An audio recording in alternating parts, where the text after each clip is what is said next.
Thank you very much to Deryn Rees-Jones. One thing that's great, I think, about the T.S. Eliot Prize is that it really is a reward for promise fulfilled. I talked earlier with Deryn about some of the lost and forgotten women writers that she brings back into the light.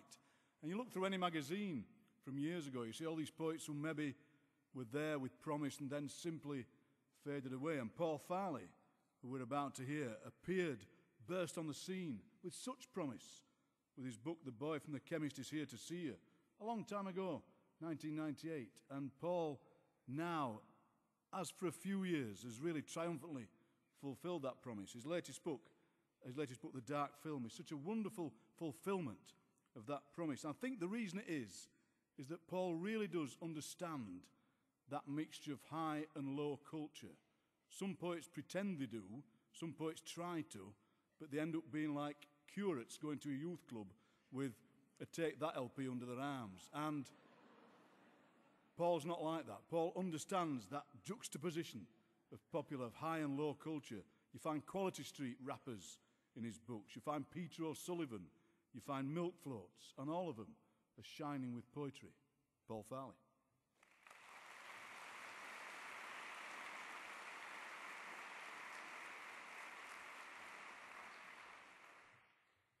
Power. Forget all that end of the pier palm reading stuff. Picture a seaside town in your head. Start from its salt, rack, rotten smells and raise the lid of the world to change the light. Then go as far as you want. The ornaments of a promenade, the brilliant greys of gulls, the weak grip of a crane in the arcade you've built. Ballrooms to come alive at night, then a million starling roost, an opulent crumbling like cake icing.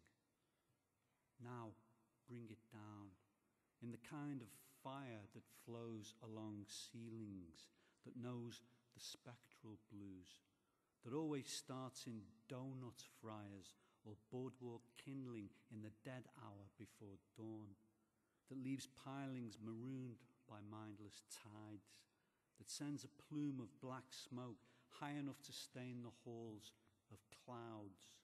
Now, look around your tiny room and tell me that you haven't got the power.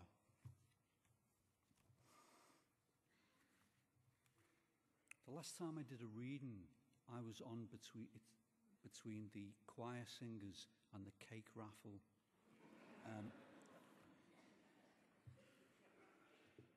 This is amazing. It really is. So, 3 more poems from the Dark Film. The first one is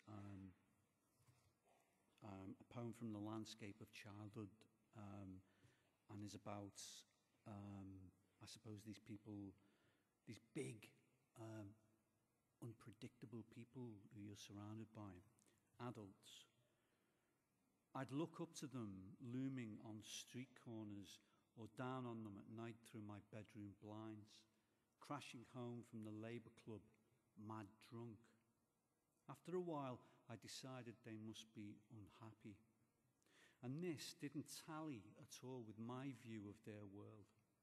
Adults could float through days, sole sovereigns of everything around them, could pass through walls of childish silence, or just take off in the sunbeam.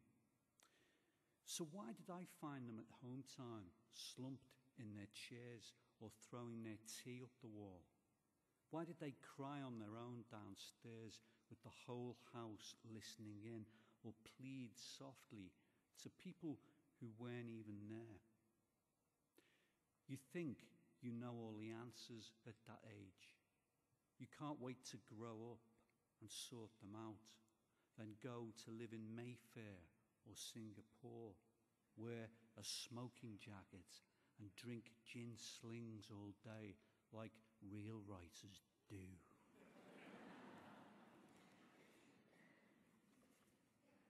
The Dark Film's full of poems. Well, there's lots of poems in this book about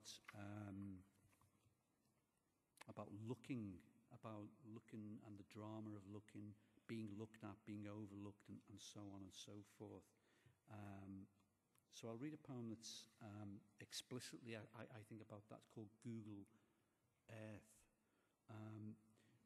When Google Earth first arrived, I suppose I did what most people do, is I hovered over my house and looked at the roof and so on. But I also thought that poetry gives you this other, the magic of place names, the magic of maps and of poems which have place names in them or in their titles. So I hovered for ages over Yeats's Lake Isle of Innisfree, or East Coker, Little Gidding, Burnt Norton, the Dry Salvages, all in the compass of 30 seconds. Did I say Salvages right then? I've a horrible feeling I got that wrong. I've this thing about French words, and apologies in advance because there's a couple of French words in this poem I'm going to read as well. So there's going to be this Franco-Scouse monster, especially Odilon. I'll just say it now. Look, and then we can all relax. Odilon Redon, which I think is how you pronounce the name. This French symbolist artist who scared the shit out of me when I was a kid. He does pictures like eyeballs as hot air balloons. I think that's all you need to know. Here we go. Let's read the poem. Google Earth.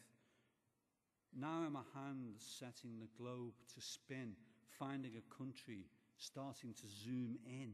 Now I'm an eye. Now I'm a meteorite. The scars of business corridors, the white clay works, national parkland, estuaries, a refinery built from camemberts and breeze. Now I'm a hand again, steadying my fall, steering by starlight on the ground, black holes of reservoirs, flight paths of major roads. Now I'm an eye, and there are never clouds because the west wind of the internet blows silently down lost bus routes, Birth streets, the school roof still in bad need of repair, the swing park all deserted at this hour, which is no hour. Now I'm the midnight sun, lighting the places where we've been and gone. The ground comes up, a field sharpens to grain, the trees screw into leaf. Now I'm a drop of rain. Now I'm a balloon by Odilon Redon.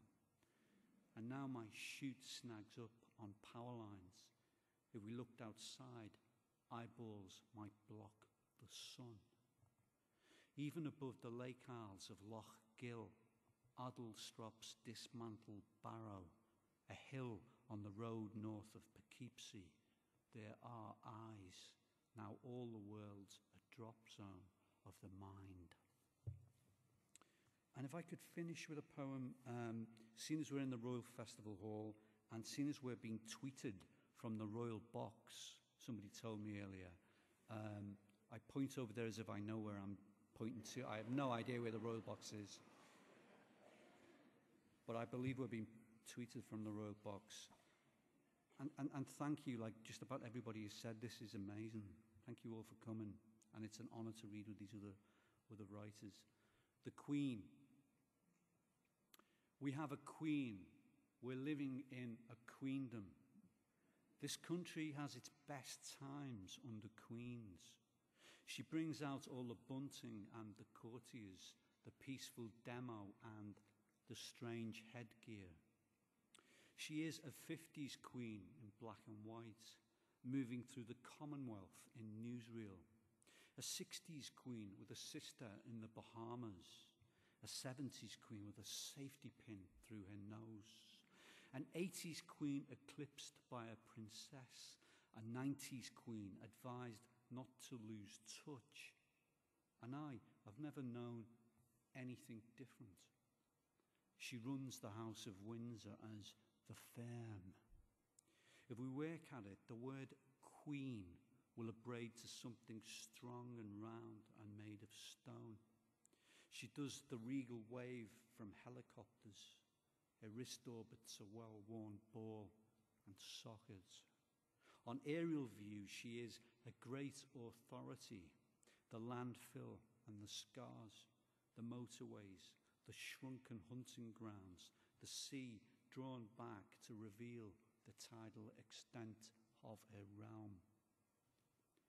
I couldn't do it. Imagine waking up in the blue silence of 700 rooms in a palace in the middle of a city and realizing, Jesus, I'm the fucking queen.